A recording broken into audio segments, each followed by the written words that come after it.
আরে তুমি আইসো অতদিন পরে আমার বিয়া করে থেকে গেল 4-5 বছর ধরে আম্মা। আরে আমার একটা মায়া লাগে না, এলিগে তোমার নিবার লেগেছি। নিবার লেগেছো? যাইতাম তো তোমার বাড়ি, আমার বাপের বাড়ি বালা ঘর আসেনি। বালা ঘর? এটা তো আমার বাড়ির বাথরুম। আমার জামাই বাড়ি ভাত কাটবো বলো।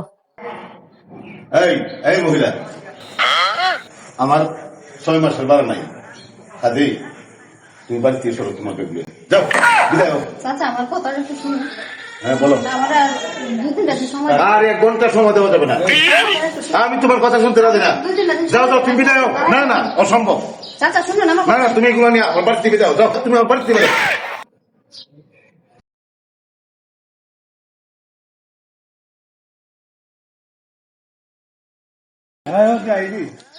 ইয়াল্লা গো, তোমার বাড়ি আসলে যাবো।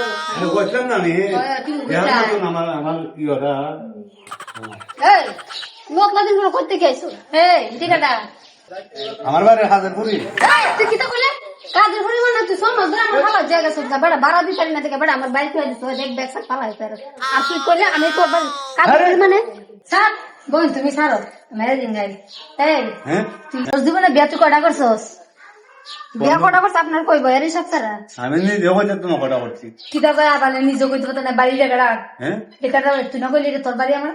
আর এটা তো না দেখাইতে আমি বিয়ে হতাম। কি দা বাড়ি থেকে বিয়া করো? আমার আজও এসে ওদিন এখানে বিয়েতে হয়ে দেখি একদম 2-3 মাস থেকে আর কেন যাই আমার ব্যবসা হয়েছে এটা।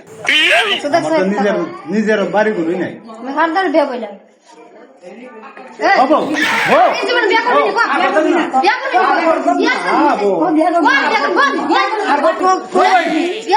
করবি আর জীবনে কোন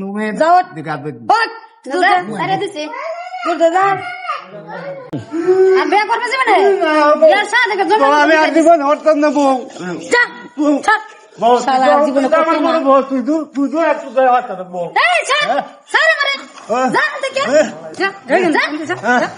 আর জীবন হইলাম বউ হরতাম না।